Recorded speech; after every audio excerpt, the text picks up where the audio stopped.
السلام علیکم ورحمۃ اللہ وبرکاتہ۔ تختی نمبر 24 ادغام یرملونا۔ تنوین کا یہ چوتھا قاعدہ ہے۔ تنوین یا نون ساکین کا قاعدہ حروف ادغام 6 ہیں۔ یا را میم لام واو نون، ان کو حروف یرملونا کہتے ہیں۔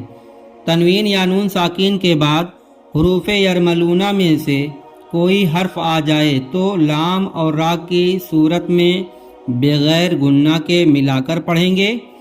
اس کو ادغام بلا گنہ ادغام تام بھی کہا جاتا ہے۔ بسم اللہ الرحمن الرحیم۔ الف مشق ادغام بلا گنہ۔ ادغام را، جیسے محمد رسول اللہ من ربک رؤوف الرحیم عیشت راضیہ۔ ادغام